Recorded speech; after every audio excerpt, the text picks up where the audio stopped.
kita baca buku Bilik edisi 1 Februari 2022. Bilik Buletin Literasi Kuningan, Suara Taman Bacaan Masyarakat.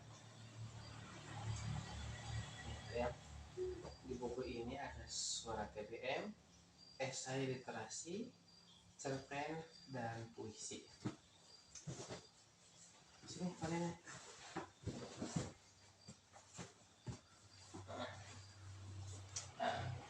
Sini ada cerita rakyat, judulnya Bokor Kuningan, yang ditulis oleh Kak Nur Danila. Dikisahkan pada zaman dahulu, hiduplah seorang ulama yang terkenal karena kesolehannya, yaitu Syekh Syarif Hidayatullah atau Sunan Gunung Jati. Sunan Gunung Jati dianugerahi kesaktian dan menguasai ilmu pengobatan, sehingga pada saat itu banyak orang yang datang kepadanya untuk minta disembuhkan. Seorang ulama, Sunan Gunung Jati turut andil dalam penyebaran agama Islam. Tidak hanya di tanah Jawa, ia mengembara ke seluruh penjuru Nusantara hingga ke negeri Cina. Berperan sebagai tabib, Sunan Gunung Jati menyampaikan ajaran Islam kepada setiap orang yang datang berobat kepadanya. Hingga suatu ketika, tibalah Sunan Gunung Jati di suatu tempat di daratan Cina yang dikuasai dan dipimpin oleh seorang kaisar bernama Hongki. Berita kedatangan dan kesaktian Sunan Gunung Jati membawa keresahan pada diri sang kaisar. Kaisar pun mencari cara untuk mengusir Sunan Gunung Jati dari daerah kekuasaannya. Bersama putrinya yang bernama Li Ongtin, ia menyiapkan sebuah siasat. Pada saat itu, Sunan Gunung Jati dipanggil untuk datang ke istana. Sebelum kedatangannya, Putri Li Ongtin sengaja berpakaian seperti layaknya wanita yang sedang mengandung. Di balik pakaiannya dipasang sebuah bokor yang terbuat dari kuningan yang menutupi perutnya. Sunan Gunung Jati pun datang ke istana untuk memenuhi panggilan Kaisar Hongki.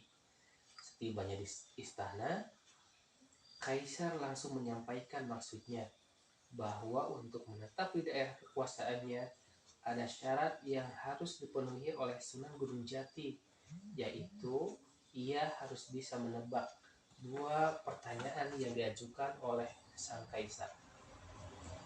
Jika tidak berhasil, maka Sunan Gunung Jati harus segera meninggalkan daerah tersebut. Sunan Gunung Jati pun mempersilahkan Kaisar Hongki untuk memberikan pertanyaan. Kemudian dihadirkanlah di hadapannya 3 orang wanita yang sedang mengandung. Wajah ketiganya ditutup oleh kain hitam. Kaisar meminta Sunan Gunung Jati untuk menebak. Di antara ketiga wanita tersebut, mana yang merupakan putrinya Li Ongtin? Sunan Gunung Jati terdiam sejenak. Ketiga wanita tersebut tampak sama dan ia tidak pernah bertemu dengan Putri Li Ongtin sebelumnya. Dalam hati Sunan Gunung Jati berdoa, dan tiba-tiba terlihat olehnya cahaya berupa mahkota di atas kepala salah satu wanita. Sunan Gunung Jati pun menunjuk wanita itu, dan setelah dibuka penutup wajah ketiga wanita tersebut, ternyata tebakan Sunan Gunung Jati benar. Semua yang menyaksikan termasuk Kaisar dan putrinya. Hati Kaisar sedikit kesal karena pertanyaannya yang pertama berhasil ditebak. Kemudian ia pun segera memberikan pertanyaan kedua. Dimintanya Sunan Gunung Jati untuk menebak apakah Putri Li Ongtin sedang mengandung atau tidak. Sunan Gunung Jati tidak mengenal sang putri, jadi ia tidak tahu Putri Li Ongtin telah menikah atau belum. Diperhatikannya sang putri yang memang tampak seperti wanita yang sedang mengandung.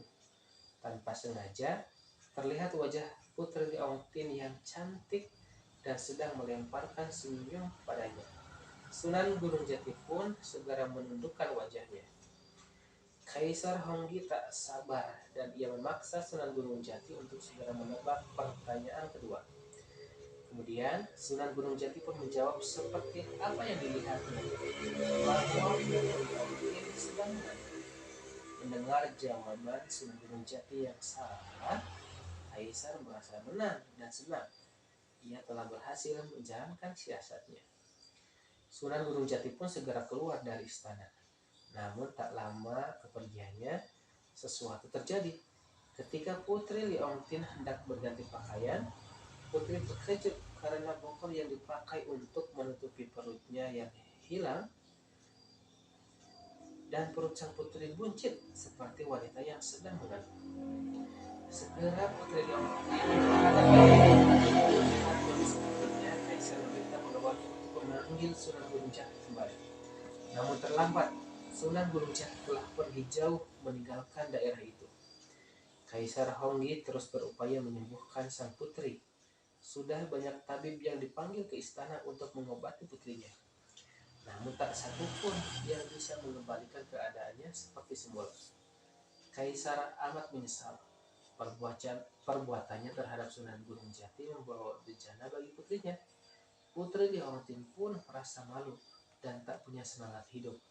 Berhari-hari ia tidak keluar dari kamarnya, bahkan tak mau makan atau minum. Badannya semakin kurus hingga perutnya yang buncit semakin terlihat. Pada akhirnya, Kaisar pun meminta putrinya Liongtin menyusul Sunan Gunung Jati. Diperintahkannya beberapa suruhannya untuk mengawal sang putri dan berangkatlah mereka ke tanah Jawa.